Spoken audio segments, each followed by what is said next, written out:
আমি আবার বলেছি যে পেপারে, ফেসবুকে, ইউটিউবে অনেক ভাষণ দিয়ে ইঁদুরকে বিড়াল, বিড়ালকে বাঘ বানানো যায়। ইরানের ব্যাপারটা ছিল সেই রকম।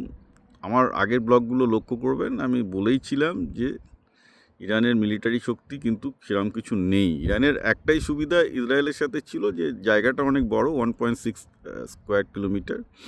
তাতে তাদের ডিপ স্ট্র্যাটেজিক ডেপথ থাকে, যে অনেক জায়গায় অ্যাটাক হলেও তার অ্যাটাকটা অ্যাবজর্ব করতে পারতো। অ্যাটাক অ্যাবজর্ব করা ছাড়া ইরানের পক্ষে পজিটিভ কিছু নেই, কারণ ইরানের, আপনারা দেখলেন যে ইরানেরও Russian made S-300, S-400 defence system ছিল, কিছু করতে পারেনি। আমেরিকা পুরোপুরি electronic signature, spoofing electronic signature দিয়ে মুহূর্তের মধ্যে সেই ডিফেন্স ভেঙে দিয়েছে। এয়ারফোর্সের তো অস্তিত্বই নেই ইরানের, যেগুলো আছে সেগুলো পুরনো এয়ারক্রাফট। একমাত্র ছিল তাদের missile attack capability, loitering drone capability. তার জন্য লঞ্চিং প্যাড লাগে। সে লঞ্চিং প্যাডও আমেরিকা বা প্রথম একদিন কিছু তো অবভিয়াসলি গালফ স্টেটগুলোতে প্রায় 37-এর কাছাকাছি অ্যাটাক করেছে। তো তারপর কোথায়? তারপর জিরো, কারণ সেখানে মোবাইল প্যাডগুলো একবারই বেরিয়েছে এবং তারপর ধ্বংস হয়ে গেছে। এখন সেগুলো বার করতে পারছে না। তা আমি আবার বলছি, ইরানের মিলিটারি পাওয়ার, মানে ওই বিড়ালকে পাম্প দিয়ে বাক করা যায় না। যে দেশ, তাদের প্রেসিডেন্ট, তাদের সমস্ত মিলিটারি নেতা প্রথম যুদ্ধের 1 মিনিটের মধ্যে খতম হয়ে যায়, সেই দেশের মিলিটারি পাওয়ার নিয়ে তারপরও দেখি বাঙালিদের মধ্যে বিশাল উৎসাহ। এগুলো হাস্যকর ব্যাপার। মানে বাঙালির এই দশা কেন হয়েছে, বাঙালির এই বুদ্ধি দেখলে বোঝা যায়। এটা খুব কমন সেন্স, যে দেশটা তার নিজের সর্বোচ্চ নেতা সহ তার সর্বোচ্চ মিলিটারি লিডারশিপকে রক্ষা করতে পারছে না, 1 মিনিটের মধ্যে সেটা ধ্বংস হয়ে যাচ্ছে।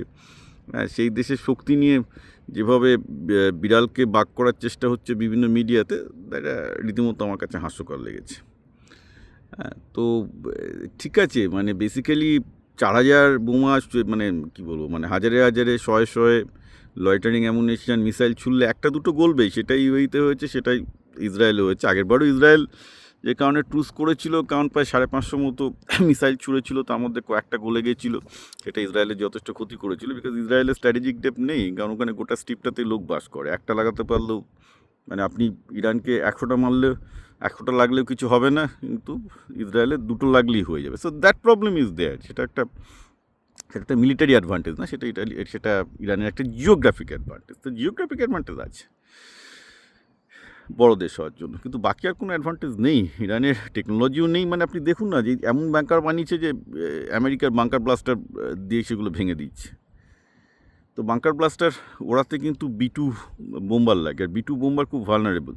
B-2 বোম্বারকে এসকর্ট করেছিল F-35। তো B-2 বোম্বারকেও তো ওরা নামাতে পারছে না, কারণ একটা বোম্বার ভীষণ রকমের ভালনারেবল, এবং B-2 বোম্বারের সাইজ বিশাল। মানে একদম যখন এয়ার ডিফেন্স ভেঙে যায়, তখন B-2 বোম্বার মোরলেস এই ধরনের বিশাল বাঙ্কার ব্লাস্টার, কারণ একটা বাঙ্কার ব্লাস্টার বোমের ওয়েটই হচ্ছে 20 টনের বেশি আর কি। আমি যতদূর জানি 10 টন থেকে 30 টনের কাছাকাছি হয়। বিশাল ওয়েট লাগে, এবং লেয়ারে ভাঙে। মানে প্রথমে একটা মাটিতে আঘাত করে একটা গর্ত করে, তারপর আর একটা বুম মারে, তারপর আর একটা বুম মারে, স্টেপে ভাঙতে বাঙ্কারের তলায় তুলে গিয়ে একদম লাস্টেরটায় গিয়ে মারে। এটা হচ্ছে বাঙ্কার ব্লাস্টার বুম, এভাবে কাজ করে, উইচ ইজ ভেরি কমপ্লিকেটেড, এবং প্রচুর ওয়েট লাগে, এবং বিশাল বড় B-2 বোম্বার দিয়ে আমেরিকা এই কাজগুলো করে আর কি।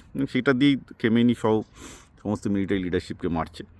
তো আমেরিকার সাথে চায়নার মিলিটারি টেকনোলজি ডিফারেন্সটা বিশাল, এটা অস্বীকার না করলে ভুল হবে। তো আমি তারপরে বলবো, রেজিম চেঞ্জ হচ্ছে না। আমার মনে হয় না ইউএসএ সেই দিকে যাবে। বেসিক্যালি যা হচ্ছে, ভেনেজুয়েলাতে যা হচ্ছে তাই হবে। একটা লয়াল রেজিম, আমেরিকার লয়াল রেজিম একটা, মানে ট্রান্সফর্ম হবে, দ্যাটস ইট।